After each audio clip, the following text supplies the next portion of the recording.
Welcome, everybody, to Catfish Weekly, presented by B&M Rods. Along with the Dr. Tim Lang, I'm Lyle Stokes, and Cindy is here to spin the Rig Wrap prize wheel.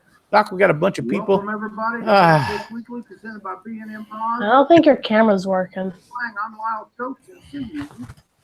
Get your cameras working. Just hang on a minute, big boy. Doc, it's 75 degrees in southwest Missouri, and it has been a beautiful day. Only 5 days since the last time I mowed my grass. Yeah, that's about what it is here. Now, we did have rain this morning. That's the first time in 4 days that it rained. So, oh, man. It's real windy right now. I'm looking out the side, out the back porch, and they're really blowing hard. So I don't know what the rest of the week holds for us, but I'll deal with it. Yeah. Well, over the weekend, me and the twins went out and we got soaking wet because the wind was blowing about 20 miles an hour, and we had to bimmy up, but bimmy didn't do any good when the wind's blowing sideways into the boat. So. No, it doesn't. I tell you, for summertime fishing, Doc, bimini tops and enclosures and stuff like that, where you take the sides off of them, their greatest asset, the greatest thing about them is keeping the sun off of you. Yeah, yeah. You're going to get, if it's raining and the wind's blowing the rain in sideways, you're going to get wet. I mean, that's just the way. Oh, we got soaked. Yeah. How'd you do in your fishing? Yeah, and I mean, it didn't bother them two boys. The rods were going down, and I mean, we caught 15 fish, and I bet we missed 30 because they were short striking, and then a lot of times the rain was coming down so hard, and the boat was rocking real bad because we were fishing in 2-foot rollers. Oh wow, man, nuts! So, and the boat was rocking back and forth, but they were giggling and having a good time. Hey, that's why you go, isn't it? Yeah, and that's what it's all about. I know a lot of people have sent me messages and emails about how I was fishing this weekend. We are going to discuss that tonight, later on after Grayson gets done, and I'll talk about how I fished and stuff like that, because evidently it spurred a lot of questions from people. They didn't understand what I was talking when I said I flipped the sea arc sideways into the wind. So I'll go over that tonight with everybody. And that's the best way to do it. When guys have got questions, they can send them to you or to me, whoever it may be, and we'll address them on the show live. And that's the easier way to explain it. And we sure don't want to take nothing away from Grayson, man. He's a great young guy. Just think the world of him and his dad, and they're going to be on here in just a few minutes. We got a couple other things to talk about first. And first off, Doc, I want to mention to everybody, especially people in the mid part of the United States, there are closing down sections of rivers and lakes daily. Please, if you're out on the water, and I expect a lot of you to be regardless, please wear your life jackets. This water is dangerous right now. Lake Ozark and Truman have current in them, and they rarely have current. Our lakes just don't usually have current, and they especially don't have current like they do now. These are record levels. It's not just on the Mississippi and the Missouri. It's on the Osage and Mark Twain and Truman and Lake Ozark, and Pomme de Terre is 30 foot high. I think somebody told me it's a small lake in our area, and there's just lots and lots of flooding everywhere. So we want to make sure everybody is safe. That is the number one thing. Have fun out in the outside. Hey, you hit me with the flash swatter. Well, that's different. But yeah, we need to be very cautious when you're out there. By the way, just to let everybody know that's watching Catfish Weekly, Joe Logano just won the race. So now you know. I have to be switching over to the cards game here in a minute, Doc. We're struggling right now, so I got to make sure I got my eye on them. James Dockery says Truman Lake is up 33 feet. That sounds about right, James. It's everything's rocking and rolling, and it's rough. and just need people to be careful. We don't want anything to happen. Anybody have any accidents or something go wrong that we're going to have to talk about later. And I've got some other stuff that we're going to talk about after the show, some devastating things that's happened and some stuff that's pretty good actually, but we want to talk about that. But first, let's see if we can get Grayson in here and visit with him a little bit. Gracen Melhorn, Dieter's son, is just a prince of a young man, catches a lot of fish, does deer hunting, has his own YouTube channel. He's just going to town with things, and we're real proud of him. We can get if we can get Dieter to turn on his camera now, we can have Grayson in here. He might have forgot how to turn it on. I mean, he does that for a living, Doc. Yeah. In the meantime, all we see is Dieter's smiling face right there. I hear somebody. I heard Grayson earlier. Yep, I did too. I lost your volume though, Doc. Lost my volume? There you are. You're back now. Oh, okay. I don't know what happened. I could barely hear you. I see my green dots coming up. Yep. Yep. I told him about 5 or 10 after, so they may wait a few minutes to come in. First time watcher, John Patrick. Hey, welcome. Turned him on to watching. Well, we're so glad to have you. Catfish Fanatics, Wisconsin, Eric Deary, Harley Neal, Carl Wells, Team Wampus Cat Outdoors, Brian Walker, PD Fishing. Who else we got in here? John Patrick, Twerking Monkey. You're about to join. Hang on. Okay. Hey. I hear him. I hear Grayson. Now we got him in here. Wait. Got Dieter's smiling face. Yeah, we do have Dieter smiling. Wait, now I'm echoing. Oh my gosh. It's like the audio's coming through, but you're not getting video. You got two of No, them. wait. Get out. End on this one. Oh my gosh. Sounds like us. Yeah, it sounds like us down at Bastamore or Pyramid, don't it, Doc? Yeah. I got to tell you, a place that is as user-friendly as the Pyramid is. What have you done? I didn't do nothing. I don't know really what I did. The Pyramid is one of the hardest places to do a live show out of because of all the background noise. Right. That and it echoes so bad. It does. It does. It really does. And then you got the ducks chasing you around and stuff like that. It makes it kind of nuts. I don't know what you done. I don't either. Well, you may have to move that green screen, go turn that air conditioner back on. You should leave things alone if you don't know how to handle them.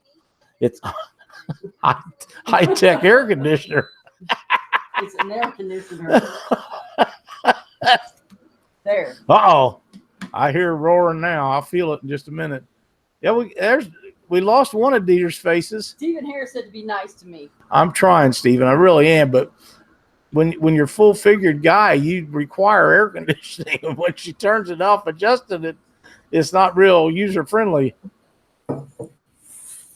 Bottom Dollar Outdoors, Tony Caton. We will do it. They're probably going to reboot and come back in here in just a minute. Wrecking Crew Relics and Adventures. That's a new one to me. I know, James. I see the punishment you get, so I'll probably leave it alone. Hallelujah. You better be here. This. It's Grayson and Dieter Melhorn. How you boys doing? Making magic, baby. TV elfin magic. What a mess. What happened was, I think I had you up from earlier, and I was still in that one. Because we were sitting here waiting for you to come to us. All happy and poof. You know what? Worse things have happened on Catfish Weekly than that, I promise you. Yeah. Well, we're happy to be here. Well, I'm glad to have you. Grayson, how are you doing, young man? Good. Are you catching any fish? Yeah, kind of, sort of. I haven't really been fishing lately. You haven't? Well, I think it's probably, are you spawning the spawn out there right now? Yep. If you're spawning right now, you might let your dad go ahead and go out and get all that out of the way, and then wait till they come off a nest so you can knock out the big boys. That's what he did this morning. He actually went to Carowinds, which is like a Six Flags amusement park instead of fishing. So he was smart. Hey, that's all right. Grayson, I understand you have a new YouTube channel. Can you tell us about that? Oh yeah, the YouTube channel. Well, I got 8 subscribers as far as I know of, and I've got 3 videos. It shows you how to call turkeys with a mouth call, a box call, and I forget the name of the other one. It's called Slate. Slate call. Yeah. Right. Okay. Yeah. Well, let's see if we can help you out with that. Why don't you tell everybody what the name of your YouTube channel is and how they can find you on YouTube? Well, I don't know if my dad really wants me to do that. You can do it. You can do it. You can do it. So whenever I try to shout myself out, he says, "Don't do it. Just don't until I get more videos up." So well, you can do it. I'll tell you what you do is you steal your dad's videos and put them on your YouTube channel. That's what I'm gonna do. That is his channel there. The problem is, for whatever reason, when you type in his name, Gracen, that is the name of the channel, it doesn't want to pull that up. It wants to pull something else up. So we're not. So you have to type in Grayson, Gracen, and then a keyword like turkey, and it will come up. So okay, there you go. Well, anybody that wants to see some good content, I know that Dieter has had a hand in this, so you know to be quality stuff. Type in Grayson, go over and give him a subscription and look at his stuff, because I know it'll be great, and it's probably a channel that we need to be keeping an eye on for the future, Doc, because at some point, Grayson's going to be a big guy in the world of outdoor sports, whether it be hunting turkeys or deer or fishing. Him and his dad do a great job, so it's something we need to keep an eye on. He could be sitting here doing what we're doing. That's exactly right. That is exactly right. Actually, so far, it's totally him. I haven't had any hand in it. He shot the things and posted them and uploaded them. I had no hand in any of it. So that's awesome. Except for helping with the titles. Yeah. That was this is what I think he needs to do, is kind of learn the process and the workflow and all that kind of stuff. So, well, let's face it, he's got a pretty good opportunity to learn all that. Yeah. So when's he's your a good kid? He's a smart kid. Yeah. When's your next trip out in the boat, Grayson? I don't know. Yeah, when are you going to get up early and go and quit coming up with excuses for not going? When the dam gates close. Oh yeah, when they close the floodgate. That's probably smart. He had a good trip. Tell him about the trip last weekend. When we went down to the hunt club and that whole deal. Nobody's seen those videos yet. Oh yeah. Yeah. Tell us about that whole deal. Wait, which one? The one with the pond or the one with the lake? Both of them. Oh, okay. Yeah. Well, the one with the lake, our first day, we caught about 12 to 15 fish and on spawn, and they were all eaters. And we kept them that day. We kept them. And then I caught a 29-pound catfish, 29-pound female, which was amazing. It was crazy. That's awesome. After catching little bitty ones, that was a good fish. Yeah. Then we went back to the camper, took a nap. Then my dad says, "You want to go hunting on the pond?" It's just out of nowhere. I was like, "Sure." And we go out there, and there's bluegill, pumpkin seeds, and there's a red breast sunfish out there. We got a small pond that we just got last year on our hunt club, and nobody's really fished it. And I said, "What the heck? Let's go chase some bluegill or whatever was in there." Cool. That is awesome. Tony, show him the picture. Tony said to make sure that I told you guys hello when you come on the show. He had left a message before you got in the show. We're glad that Tony's watching tonight. Hey, it's that time. Oh, and Is it really? He's up to 8 subscriptions now. Someone said, I've been at 8 for a while. "Oh, you're at 8." I've learned that YouTube doesn't exactly timely up to date on your subscriptions. Oh, no. That's like views. Yeah, they those don't things keep show that up. up to date either. Yeah, they show up. Yeah, views. If you go into the analytics, you'll have 15,000 views, and it'll be showing 12,000 on the page. So, Yeah. Hey, Grayson, we're going to give some stuff away. Why don't you pick me out a number between 1 and 5? Do I say it out loud or do I keep it a secret? No, go ahead and say it out loud. Okay. Between 1 and 5. 3. 1. Thank God he didn't say 6. Yeah. Oh, thank you, Lord. We just figured it'd be easier to say. That's why. We'd have just ran on with it and went on. Justin's fishing fetish is the winner tonight. The first winner. You're welcome, Justin. You can thank me for that. Heck yeah. That number. I didn't The hit winner that. is. Might need The to type. winner is. It was Jackson. The there. winner is. The winner is. You got time to run to the bathroom, Grayson, if you need to. Okay, stop it. Yes and more. Justin, if you'll contact Jim and Sheila down at Bass and More and tell them you want a prize on Catfish Weekly, they will hook you up. I'm quite sure it will be a certificate from their great line of products in the store in Owensboro, Kentucky. I want to thank Jim and Sheila for everything they do for Catfish Weekly, and thank you, Justin, for watching our show. I know I see you in here about every week, and we appreciate so much. And while you guys are watching the show, right below where you see our pictures on there, there's a little button that's called share. And I never knew you guys could share them when it was live. I knew I could, but if you'd go ahead and do that, it'd just be awesome. Doc, you have any questions for Grayson?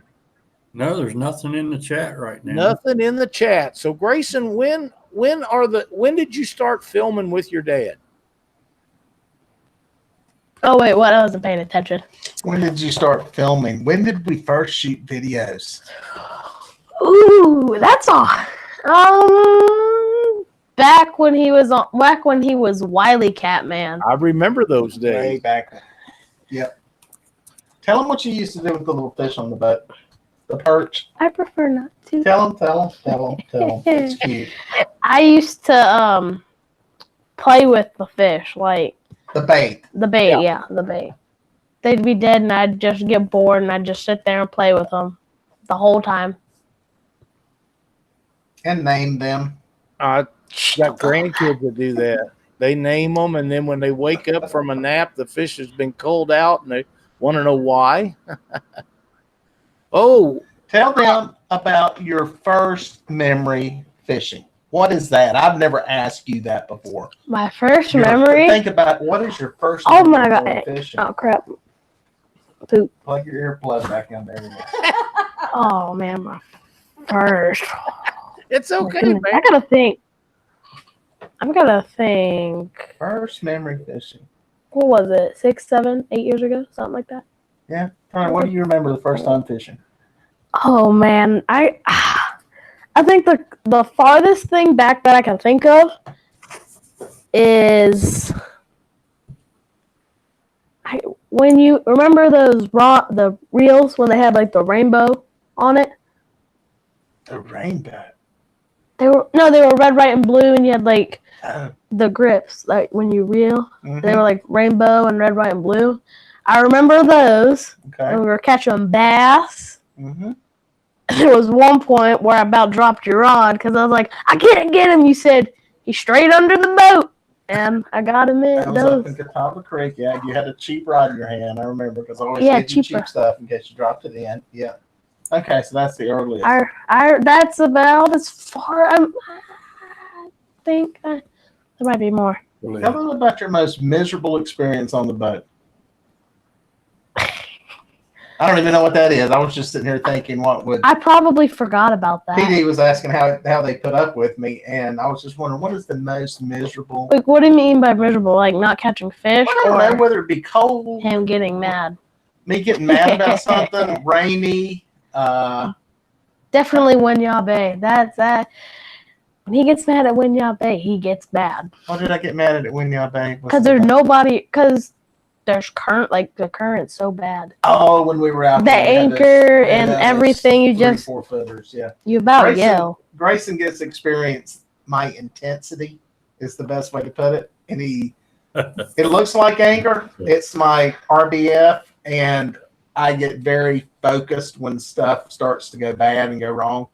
And this is his face. Well, yeah, is that just, yeah. Even my wife says it. They're like, "What's wrong with you?" I'm not always this grinny, smiley, peepy thing. When I get focused, it's just like everything leaves the face.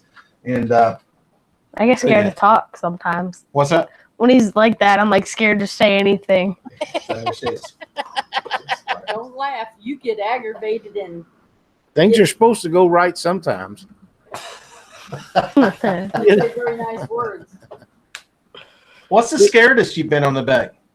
Talk about Winyah Bay, and that's kind of way. It was not when I was not scared of Winyah Bay. Winyah Bay, I'm like that place. I'm not scared of. If anybody remembers, I'm going to give you a clue here. Let's see how bad it was then. If you remember my old intros, I had a little music intro with some songs. And there's a shot of me in this driving rainstorm. Do you remember that on the Tennessee River? Oh my gosh, yes. Oh my goodness. The good old days when we actually had fun fishing. Like when we anytime we come close to dying, Grayson thinks it's fun. Because it's awesome. Now that one, any of you guys that have fished Tennessee River in the mountains over there in eastern Tennessee, that whole area know that's where storms start at. And here where we're at, we've got time to see storms coming. You can kind of say, you got 90 minutes, whatever. But in that mountain valley on the west side of those mountains, stuff develops right over you. And a lot of y'all know that. And we had one develop between us and the boat ramp, and started out as rain. Right after one clip, boom, lightning. Boom. No, wait, that wasn't the scariest. The most recent Tennessee River one. What was it? The barge. Oh, did that scare you? Did it? Remember, we were watching videos of like boats running into each other. Yeah. So I was just kind of like, oh god. Y'all you may have been watching live when that happened. I was. We did the barge dance. Yeah, that's just I didn't realize that out here in the Midwest. I mean, I was this close to jumping out of the boat and just swimming. Never leave the boat. Never leave the boat. The thing about that was that guy ran shockingly shallow. And because we were outside of the river channel, we were outside of the buoys. And it's like I told him, I think I said in the video, it's like you say to yourself, these are professionals. They know what they're doing. And then about the time you say that to yourself, you think about some YouTube video you watch where a cruise ship pulled into a dock of boats and you go. Or that one where this big boat just goes flying into this boat about the size of. Oh, yeah, exactly. That's all I was thinking about. I was just like, oh. Yeah, you have something like that. And that's why we did the anchor dance out there. Hey, Dieter, your good buddy Tony Caton. Your good buddy Tony Caton wants to give away a $20 gift certificate. So, Doc, are you loaded up in chat? Yes, sir. Let's do that right now. All right. And the winner is Big Horns 55.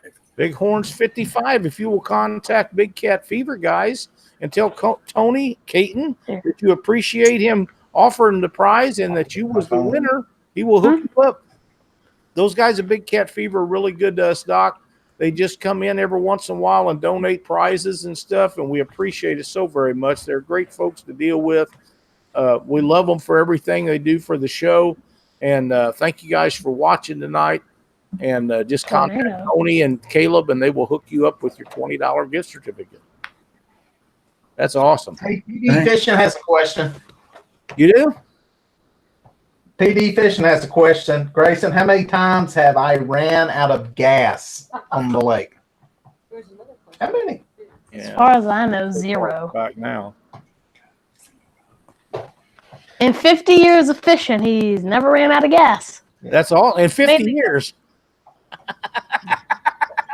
That's mainly because I my gas tank's underneath the console, and you can actually, it's clear on the side, and you can see exactly how much gas is in it. So it's almost cheating. So. I want to know before I take off. We usually fill up every trip, whether we need it or not. It's very smart. It's very smart. Tom Wilson wants to we're know just kind of like, eh. Tom Wilson wants to know who your favorite YouTuber is, Grayson. Oh man, I've got so many favorites. Let me see if I can guess it. It's not. It's gaming. It's a gaming. Really, I was going to say Mr. Beast. Oh yeah, Mr. Beast. Mm-hmm. He's a North Carolina guy. I've got two favorites. I've got Dan TDM and Mr. Beast. Yeah. That's Awesome. my two favorites. Thank you, Bottom Dollars Outdoors. We appreciate it so very much. What's the biggest fish you ever caught, Grayson? Hey, we were warming up for this question too. Yeah, tell him about your biggest fish. See if you get the right one. Wait a second. Hang on. Is he talking about catfish? He said fish. He didn't say catfish. Biggest fish. Oh, easy. So, I was fishing. We were at Merle's Inlet, outside of the jetties. Sharkapalooza time too. Fishing for sharks. And we had just caught a spinner shark. And next thing you know, the rod folds over. It circles the boat a couple of times. We get it up. It's a big old tiger shark. Mm-hmm. Wow. Sweet.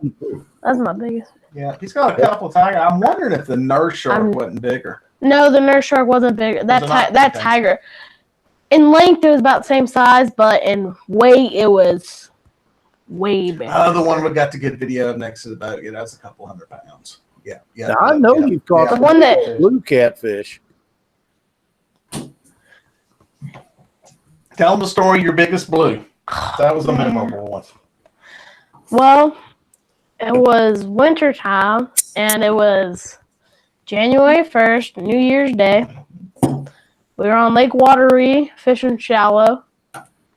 Now tell that. Do you remember how shallow? Because when people hear shallow, I don't know, like maybe 20 feet. no, like maybe 10 5 feet. Wait, it was 5 feet? He's about 5 feet deep. Really? Mhm. Oh my goodness. I didn't know it was that shallow. Yep.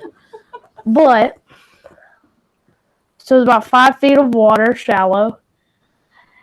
And then the rod goes over.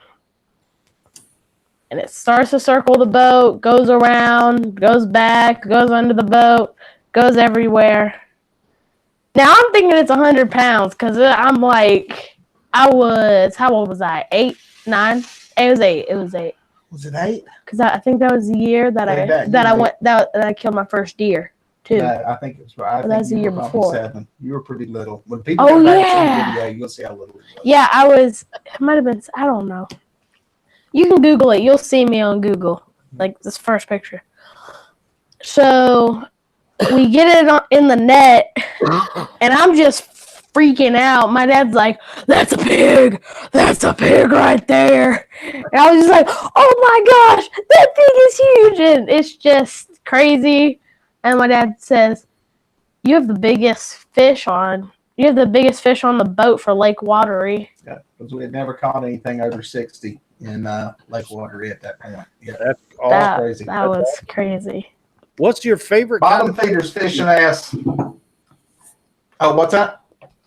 Somebody asked what his favorite type of bait was to use. What's your favorite bait? Oh. Oh, which one's easier to grab and cut open? Probably. Well, Gizzard shad, I guess. bluegill are easy I to wondered if it was the kind Dad had already cut up. Probably so, yeah. What? Yeah. The easiest one. Bottom feeders was asking, what is your dream hunting or fishing trip in the future? Great question. Oh. Dang, hunting! There's so many things. Now, if I get to body mount whatever I kill for my dream, that Body mount. What? What do you mean? What? Do you know how much a body mount is on a? I don't care. It's my dream hunt. Obviously, he thinks I'm paying for it. So go ahead. He's paying for it. I But don't have a body mount on anything. dream fishing trip.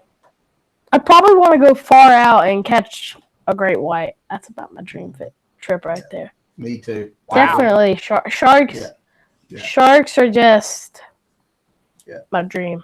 And the crazy thing is, we've got a guy in Hilton Head, Chip Michael of Outcast Charters, that catches great whites regularly. About the time the good big blue cat fishing happens in December and early January, and he's caught and tagged many of them. And we're talking massive fish. Doesn't kill them; they're all catch and release, which is really cool. So yeah, we may have to make that happen sometime. That'd be fun. And hunting trip. Lean back in. There you go. Hunting trip would probably be the Yeti. The what? The Yeti. To kill a Yeti? Yeah, You can't kill a Yeti. They're like half people, half. exactly. That'd be Swimming. awesome. I'd get rich. Oh, dude. Listen, He's been watching way I too don't many think I can do YouTube. that. if I The Yeti roaming if I killed it, I'd be rich enough where it wouldn't even put a dent Let me tell you if something, I made a Grayson. body mount. If you see something walking in the snow, big and hairy, it's a guy in a suit. Don't shoot it. What if it's barefoot? Is that anything What if like it's barefoot? What's that? Is that anything like zombie hunting? I don't know. You know YouTube. There's all kinds of things out there. Sasquatches and everything. But no, I think my dream hunting probably be something in like Africa, Really? like a lion. Yeah. Really? Kill it. Getting a lion would be so awesome because it'd be so scary. Because I don't know if it sees me. Lions are sneaky. They're kitties. How about we give away some stuff, Grayson? Oh, Don't give some stuff away. Does he get to pick a number again? Yeah.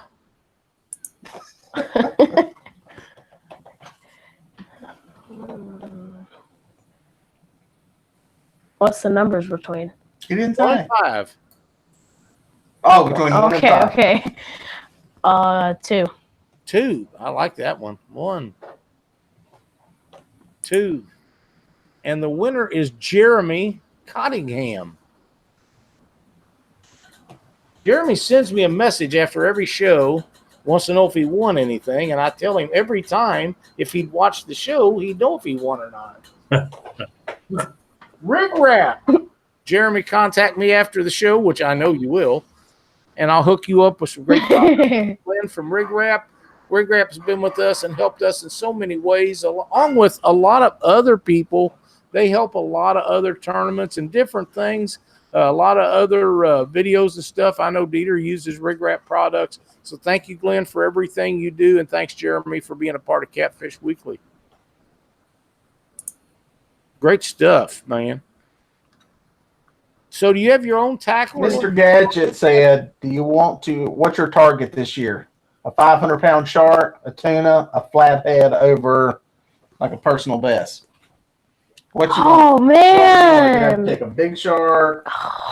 Tuna, we're not going to get to. My little boat ain't going to make it that far. You want the PB flathead? Wait. PB flathead? Hang on. He's asking the question, so he's taking us, all right? Grayson's trying to get him a free trip. I like the way you think. That's good. Which would you want more? A new personal best flathead? That's a good question.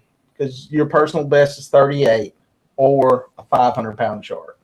Wow. Oh, my gosh. I want a tuna, though. But I guess since he won't take Tunas us. are hit or miss, though, as far as catching them. At least the big ones are. At least the big ones. Just pick both. 500-pound shark? I'd pick the shark, too. I'd take the shark. Yeah, that'd be a better fight. It'd be a longer, Yeah. more fun, and way better fight. And that's actually attainable for us. We can actually do that in our boat. But then again, I'd probably regret it because You'd be scared once you got a 500-pound shark. You'd be amazed. yeah, I wouldn't even go near the edge of the boat. That's probably still flatheads are pretty good, but I don't think they put up the best fight in the world. So. I'm scrolling through all the questions here. 500-pound shark full body mount. Yes. Mm-hmm. $12 an inch to mount a fish to get a replica done. That you did the math on a 500-pound shark's probably going to be 10 feet. Calculate it. You can calculate it with your phone. Probably more about 12. And then where are you going to put it? He's not getting it. Not getting it.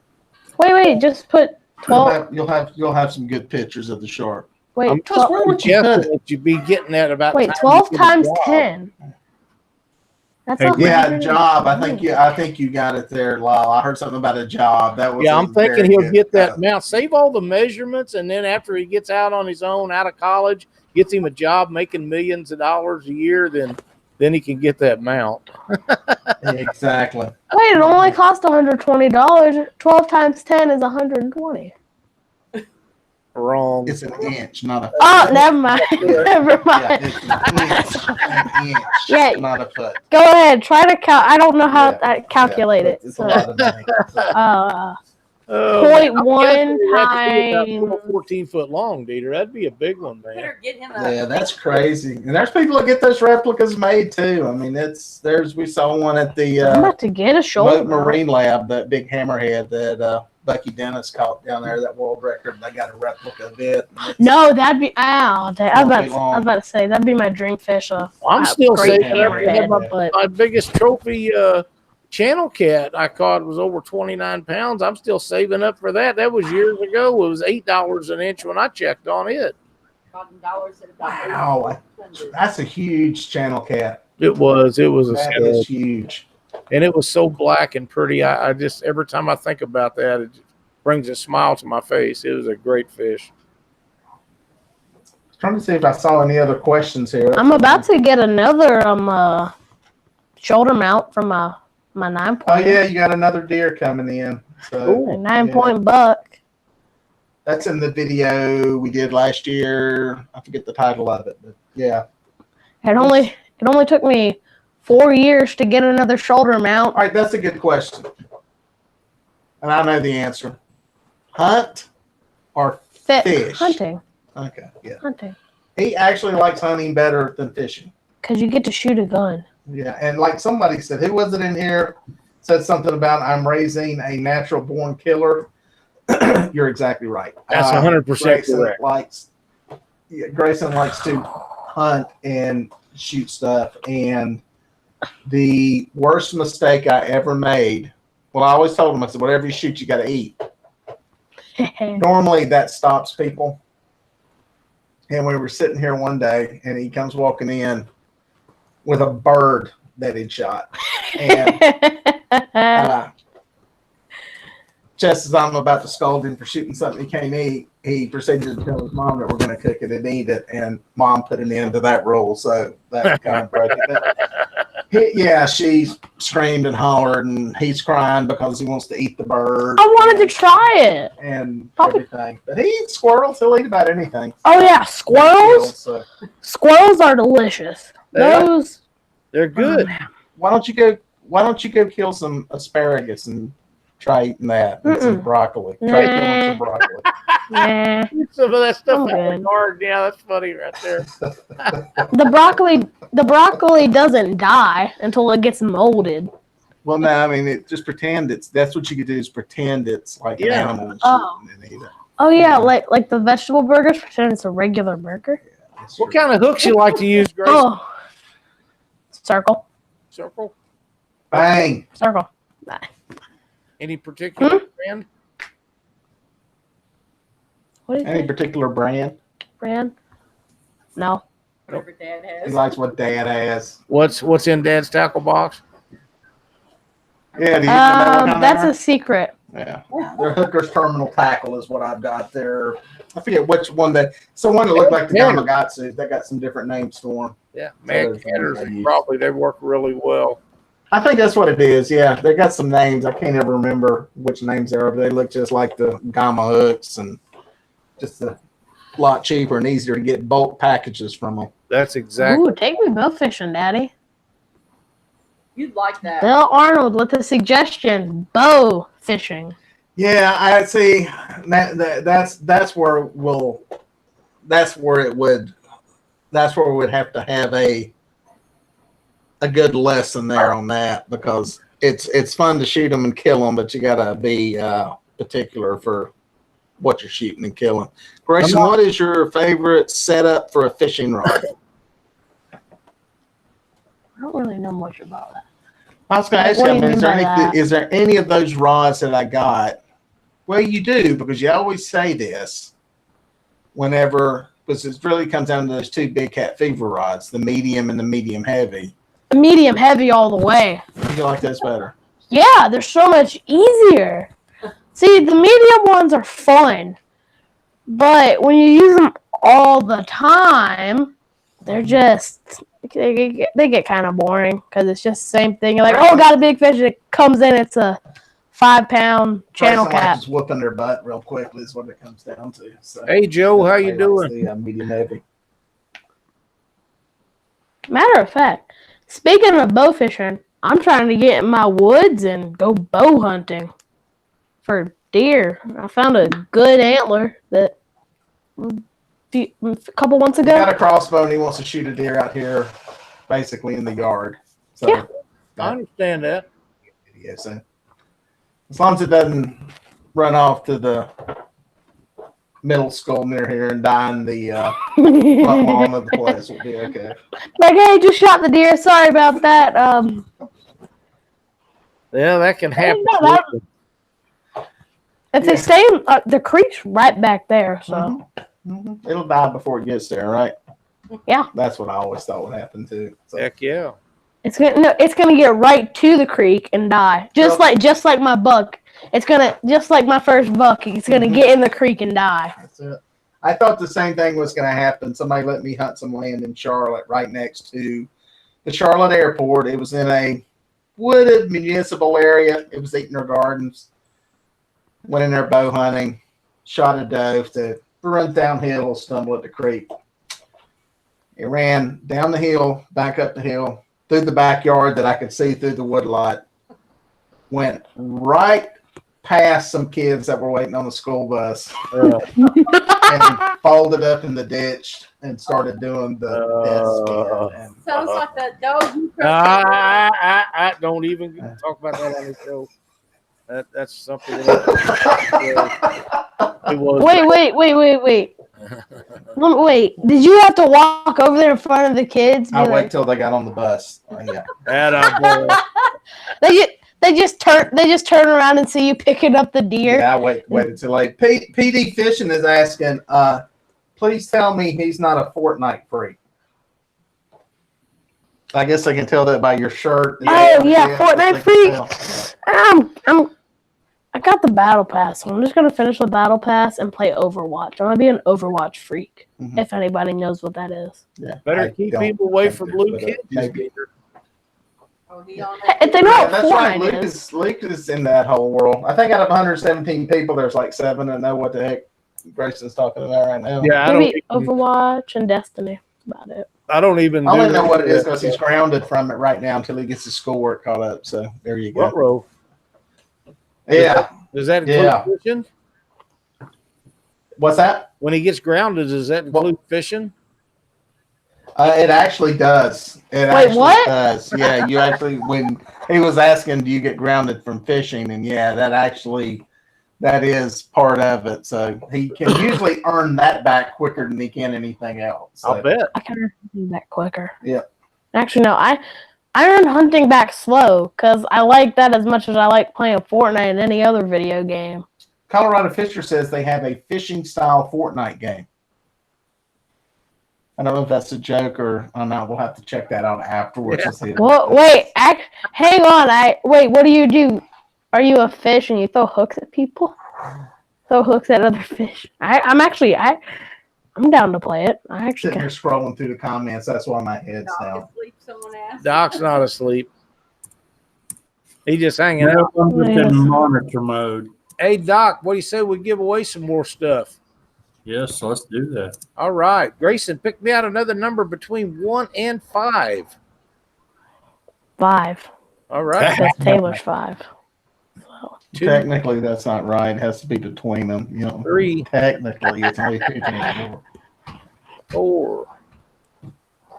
And this time the winner is Jeremy Beecham. We seen Jeremy at Fishing for Freedom. Great guy, lives in the Kansas City area.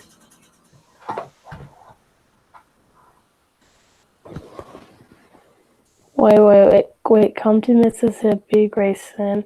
I will hook you up to shoot some Catfish Clothing. Jeremy, Auto contact Matthew Miles with Catfish Clothing and tell him you won a prize on the Rig Wrap prize wheel on Catfish Weekly. He will hook you up. Thank you so much for watching Catfish Weekly. And Matthew, thank you for your prizes that you give away for some time on Catfish Weekly on the Rig Wrap prize wheel. We appreciate it so much. And you two get together and make that happen. Thank you both. Catfish Bill 66 wants to know catfishing or Fortnite. I'm pretty sure you know the answer to that. You probably want to do Fortnite right now because you're starved for it. Yeah.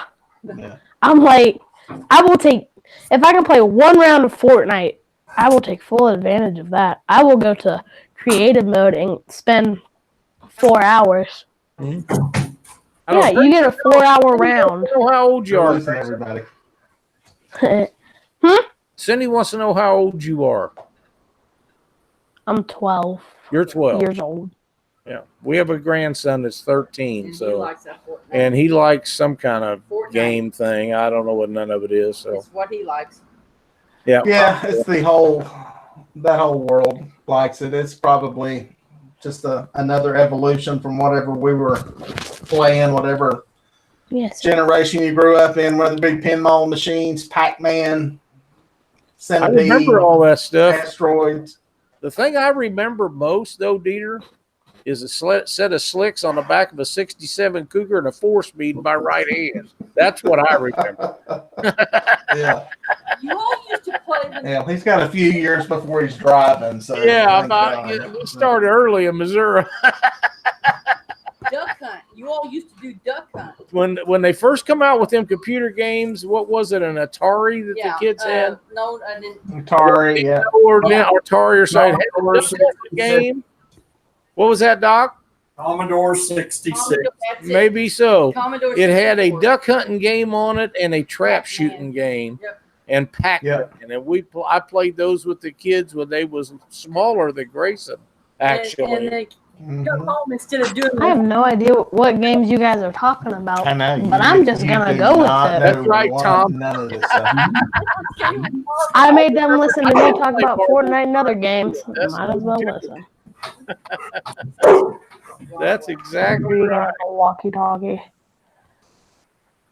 Who Uh, was that person that said I can go to, where was it, to shoot a fully automatic Yeah, machine Grayson's gun? able to pick out the good comments when somebody offered him a chance to shoot fully automatic weapon somewhere. Right there, I think that's it. that'd be funny. Wait, is that it? Nope, that's not it. Yeah, that's he does. The thing he doesn't realize about that is it's a quarter down the barrel every time you fire it, and I'm it adds sure. up very quickly. Yes, it It's fun in games, but yeah, you burning through mags, and all of a sudden you start doing the math on it. It's expensive. Yep. Be getting in your piggy Who bank. said I'm paying? Exactly. That's it. Hey, Lyle. the kid. Yep. Lyle. Yes, sir. Well, Lena wants us to give away a Whisker Sticks hat in chat.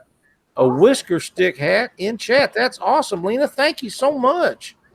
And the winner is Bill Arnold. Bill Arnold. Bill Arnold. Bill, if you will contact Whisker Sticks and visit with Molly or Lena or Tim, and we're going to be talking more about that in a little bit, they will hook you up with one of their great hats. I have one. I love it. It's a great product along with the other stuff that they offer, such as LED lights and shirts and different apparel. So just contact them, folks. You can contact them on Facebook or send them an email, and they will hook you up with a great prize. You will love it, I promise. Well, Grayson, tell us what you got planned up for the future here in the near future, something that you're going to do that you can tell everybody about that you really know is going to happen. That's a problem right there. Sharkapalooza problem. Oh no, I know something that will eventually happen. I'm gonna get ungrounded. You're gonna. That's a guarantee. Yeah. Eventually. Yeah. Yeah, that will happen. That will happen. Might be a couple years, but eventually. You're on a good track. Sharkapalooza, we are going to the beach. Oh yeah. Yeah, we will be doing some shark stuff. Oh yeah, I know. Going to Hershey this weekend. Oh yeah. Hershey, Pennsylvania. Yeah. I'd like to go there. So would I. Man, I love chocolate. It's a momcation she has planned, so yeah, we're gonna be going up there for a couple of days. Man, that's awesome. Now, Go fishing. the shark place, do you fish from the bank or you fish from the boat? What's that? When you go on your shark trip, are you going from the bank or the boat? The boat. We fish from the boat. We fish from the bank sometimes. We have fished from the beach a couple of times, but it's just it's tough to get the baits out unless you got a kayak or a potato cannon to shoot them out. And there is nothing. I ain't doing either one of those. I see no reason to be in a kayak to start with, and I really don't see one in any water where there's a shark. But they do it. I do it. Those guys that I'm are not hardcore,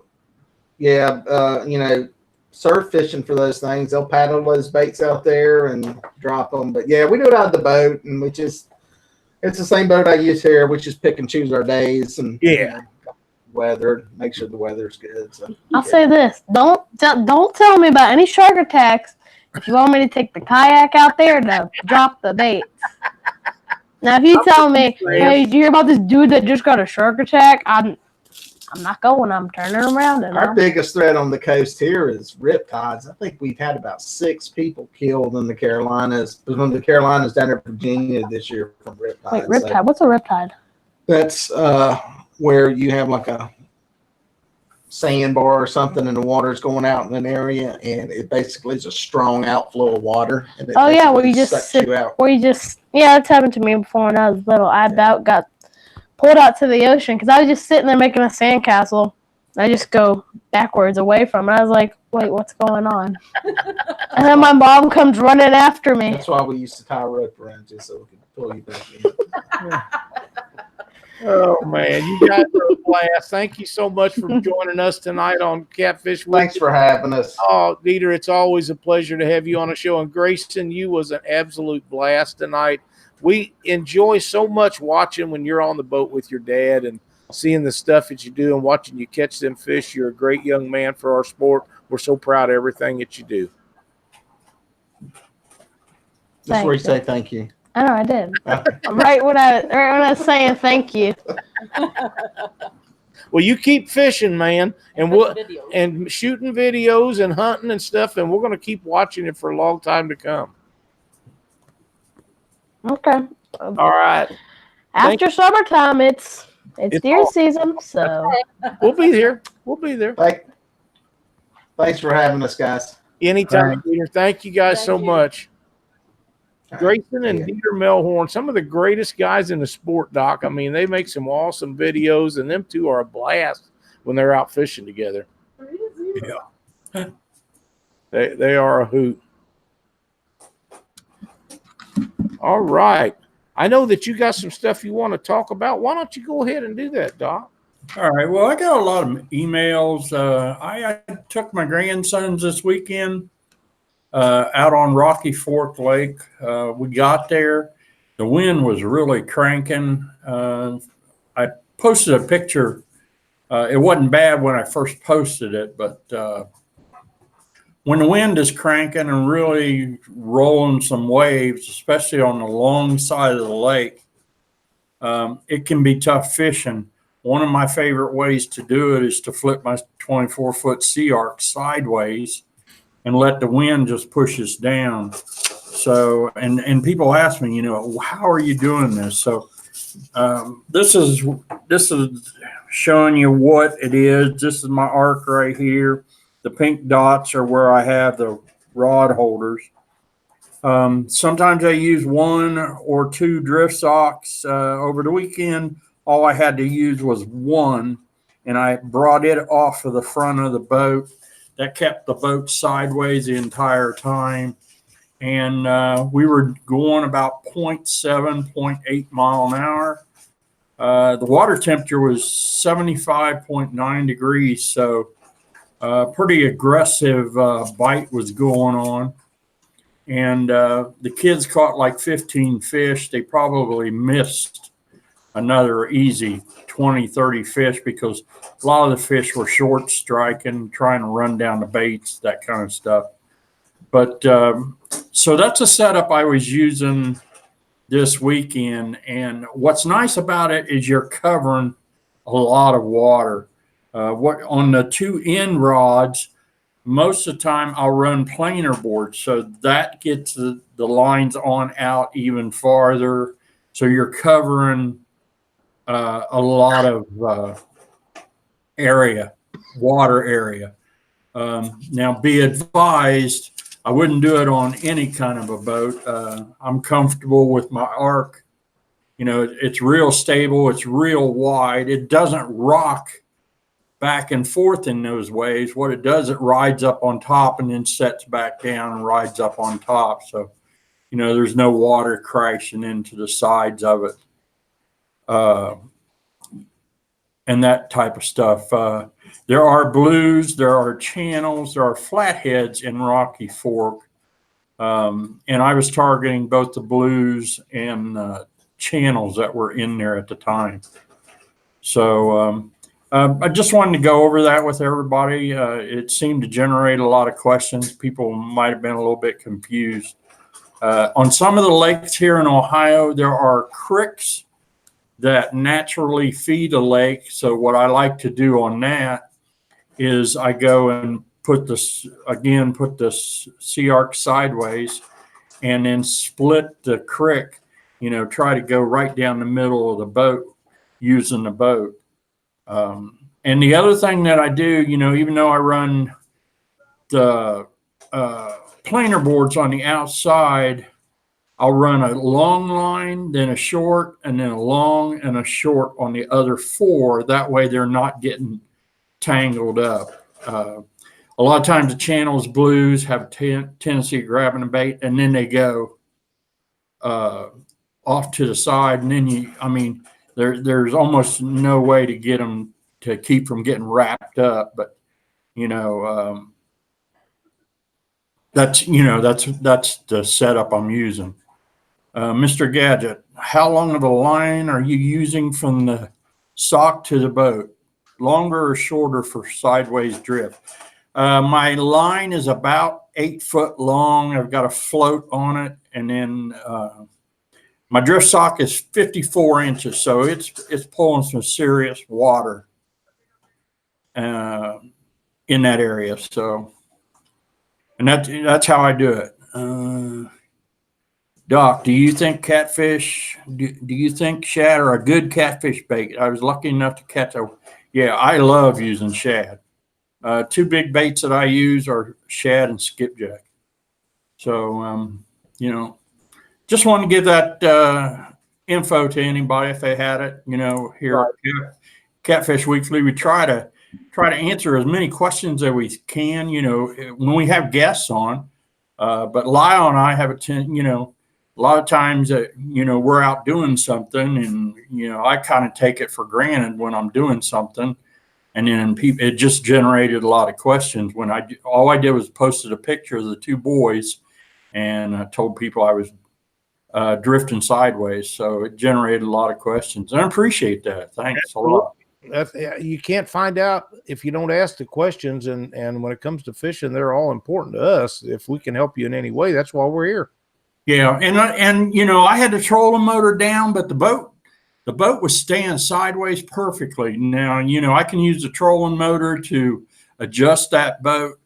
The other thing is I could put out another sock. I have had as many as 4 drift socks out on my C-arc to get it to what I want it to do. Do you suspend or drag the baits under your boards? I do both, but mainly I drag the baits. Generally, what I do is I throw it out there as far as I can go. Then I put the board on, and then let the board go out, and then lock it in place. So, in general, those are the ones that that I, those are the ones I catch a lot of fish on the boards. I don't know why, but I just do. Brian Walker wants to know, isn't it better to stagger your lines outside being the longest out and stair step them towards the center? Well, what I do is I go long, short, long, because I'm running 4 lines in the middle and then 2 on boards. The 2 on the boards doesn't matter because they're way out there. The ones on the inside, I'll just run a short, a long, a short, and a long. And generally that, it does pretty good. The long one, if they hit one of the short ones, that it won't get tangled. The long ones are the ones I got to kind of keep an eye on, especially when you're trying to bring a big fish in. Yeah, if they're a big one, they're going to take out as many as they possibly Yeah, they're going to take out every line. I mean, I've seen them all in there, 4 of them all knotted up, and you just bring out a knife and cut them, and away you go. All over. That's right. Yeah. Cindy's always one. Let me get that knot. Screw that. Give me that knife. I mean, yeah, just cut it away. You're going to fish. Yeah. Kind of the way I feel about it. That's a great information, Doc, and I know a lot of people will get a lot of use out of that. And I had noticed your drifting the other day, although a lot of times when we're drifting, we just try to drift out of the back of the boat, but you can't always do that.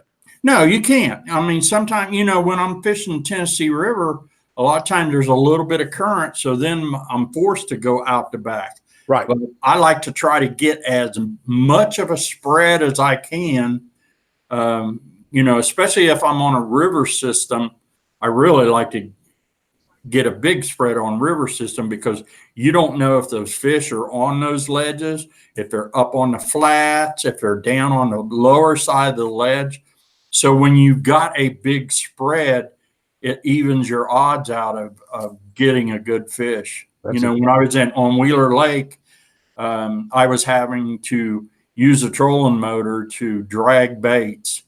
And so again, that's where the planer boards come in. I'll run 2 planer boards on each side of the boat, and then 2 long dragging boats, or 2 long dragging rigs right straight out the back of the boat. That's right.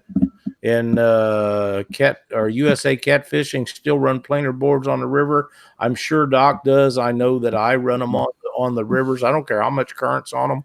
It doesn't matter to me. Guys that tell you can't do it, well, we do it all the time, and we'll continue to do so as long as they're productive. Yeah, and I mean, you just got to work at it. It's tough going. Right now, I've got the twins. I've taught them. They know how to do the boards, how to put the boards on, how to take the boards off, how to net the fish and stuff like that. So, they're in training every time I take them out. That's and right. The kids have gotten really, really good at it.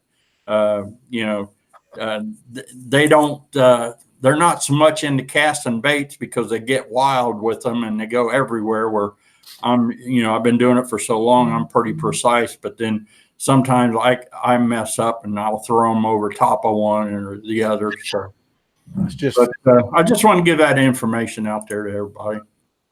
It's great information, Doc. I've got something that I would like to visit with everybody about. Everyone knows that we have a great sponsor, Tim Hardwick and his family, with the Whisker Sticks LED lights. And for those of you that don't know, Tim was attacked by a dog here, I believe it's last week, and tore up his leg really bad. He spent a night or 2 in the hospital. He wanted to mention that his son, the actions that he took that day by getting him in the house and grabbing Tim had a hold of his dog, and his son called 911, helped get him in the house, and got towels and all the stuff to put on there. They built a little tourniquet around his leg with the towel so that he wouldn't bleed too bad. He elevated him, got his leg up on a chair, and ran around and got him pillows and took care of all himself. And his little brother, which is 2 months old, while all this was going on, and kept a cool head. And that is really, really cool that he was able to do that for a 7-year-old boy in a traumatic situation. So I agree. Accolades to him. Tim has had a rough time with this, and we need to keep him in our thoughts and prayers. So with anything that happens, that he, you don't know what's going to take place on that, but it looks like it's going to be a heal up job. But if it wasn't for his daughter and his family and his son and all those that's helped him through this has been a tough deal for Tim. So when you guys are thinking about people to think about at night and prayers and different things, keep Tim and his family in your prayers. They've been a sponsor to Catfish Weekly to a long, long time. They do a lot of stuff for a lot of other people in the fishing sport. And I've seen pictures of this, and his leg was tore up about as bad as you'd ever want to get one. And I wanted to mention that to everybody. And Tim, we're thinking about you. Get healed up quick. I know as soon as you do, you're going to want to go fishing, but then again, you got to go back to work at some point. Some of us do. Some of us do. Yeah, it's not doctor though, is it? The fish are moving in high water, folks. Doc, we had a lot of questions about spawn and high water. Some places they can go and spawn and they'll be fine. You and I was talking before the show. We're both in agreement. There'll be some fish that can't find a place. They're in different levels where there's never been any water in their lifetimes before. And some of those won't spawn, and they'll just disperse those eggs out. You'll lose the whole fry. They'll go on to next year and try again, especially younger fish that don't know what they're doing to start with.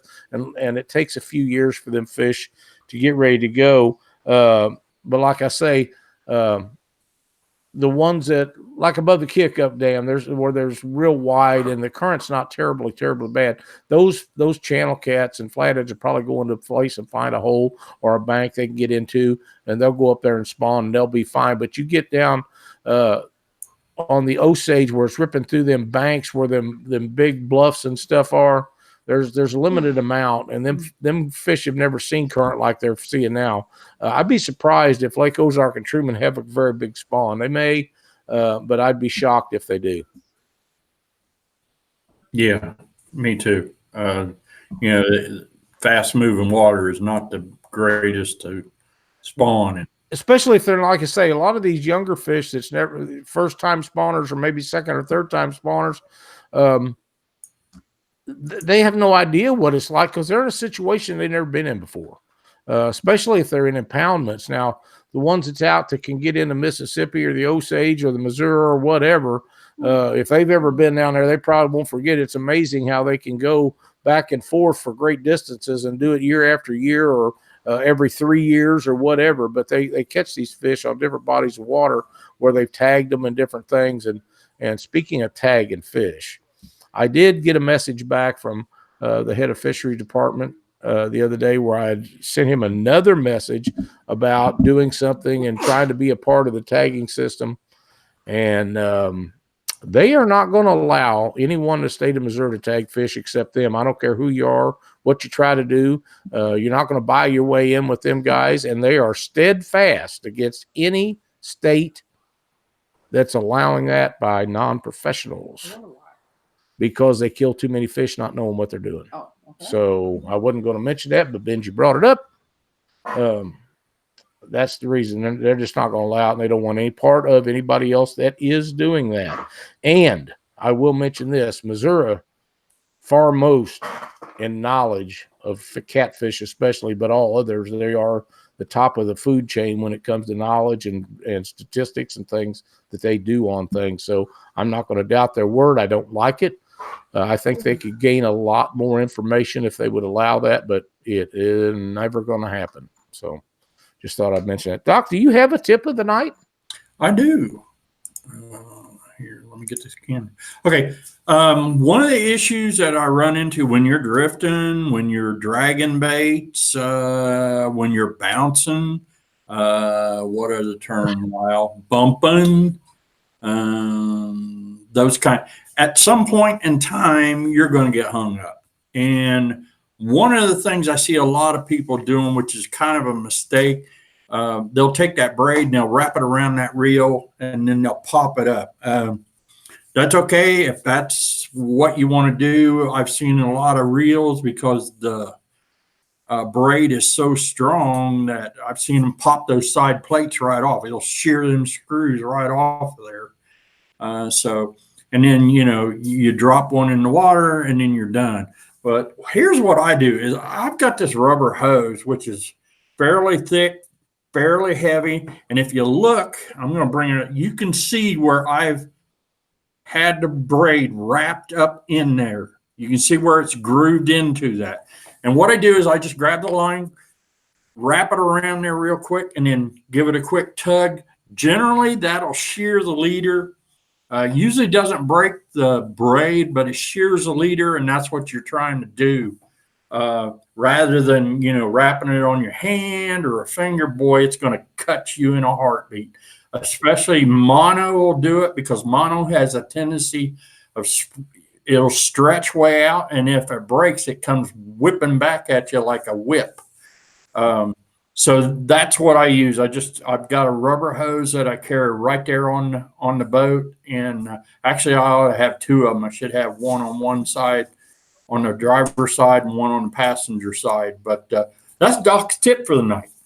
That's a great tip, Doc. We've wrapped them around everything in the world. They will cut handles and grips and foregrip. Try to wrap them around the bottom of your cork or whatever, it's gone. You can just forget it. But that's a great tip. Along the same lines of having two of those in a boat, for those that you are out fishing these days in this high water, if you're using two anchors, have a knife at the front. Knife. Both. Keep a knife. Actually, I keep a knife in my pocket at all times. That's a great idea, Doc, because you never know. People's legs and feet get tangled up in anchor ropes after they throwed it over. You got to be able to cut your way loose. We leave one at the front and back of the boat, so if something happens, we can get cut loose. I don't usually carry a knife, but if I was going to be doing a lot of anchoring and stuff, I believe it'd be a good idea to have one right now. Yep. Yeah, especially with the way that water's ripping. It is. It's cold. I haven't been on the rivers. They're just too big, too wild. Ohio isn't too bad right now. We've gotten some rain, but it's starting to come back down to a manageable level. Yeah. I live 2 hours away from the river. So, and the kids are kind of, when you take young kids out, you've got to keep them busy. I don't care what age they are. That's right. So if the rods are bouncing and banging and the fish are eating them up, that keeps them really busy and they really enjoy it. Where if you go down to the river or someplace and, it could be, you might catch one fish an hour or one fish every 2 hours or something like that. Their attention span goes away pretty quick. Yeah. So, it's just, and that's why when I take the kids fishing, I take them to the lakes because generally I can get on a bunch of fish. They want to catch pigs, but, they also want to catch fish. So, well, yeah, if you can keep them busy catching any fish. Oh, yeah. That's the very best. But if you can get them on a good one every once in a while, that's even better. Yeah. Yeah. Well, and like this weekend, we caught the big fish. Brandon caught a 10-pounder and he caught a 7-pounder. That's way cool. Way cool. And here in Ohio, that's pretty good because we got a lot of 1- and 2-pounders. I target the bigger fish most of the time. And sometimes it pays off, sometimes it doesn't. But, hey, I had a lot of fun. I enjoyed them too. There's a big competition between the two of them. They're twins. And so, one's trying to beat the other. And I know they don't look like twins, but they weren't born any more than 15 seconds apart. Wow. Well, that's they're a lot of fun on the boat. They ask a ton of questions. And you give them an answer and it generates 50 more. That's exactly the way kids work. And that's great. Yeah. They're interested enough to go and they want to learn. Yeah. So they enjoy, and like I tell people, I'm out there making memories right now. That's 100% correct. Glad you're enjoying your retirement. I'm glad you get to go. Yeah, I am. That's way too much fun, man. Yeah, it's a lot of fun. It's a good job. I like this job. I bet you do. Yeah. I want to remind everybody that the 24th of this month will be our 5th anniversary show. We have a bunch of stuff we're going to be giving away. Anybody that is any sponsors that are interested in doing another giveaway, we're going to give away some stuff on the 24th. We've already got some of the stuff here for that. So keep that in mind. Should be a great time. Haven't got a guest for next week. Again, we got canceled on. So we'll work on that this week. And as soon as I get something figured out, I will get it posted up. Want to thank everybody for the thumbs up and the shares tonight, the likes. Appreciate you watching the show with us. Dieter and Grayson was great to have on here, as they always are. We enjoyed them so much. But till next Monday night, that's about it, Doc. Yes, it is. Thanks, everybody. We appreciate the thumbs up. Thanks for joining us on Monday night. Yep. See you next week.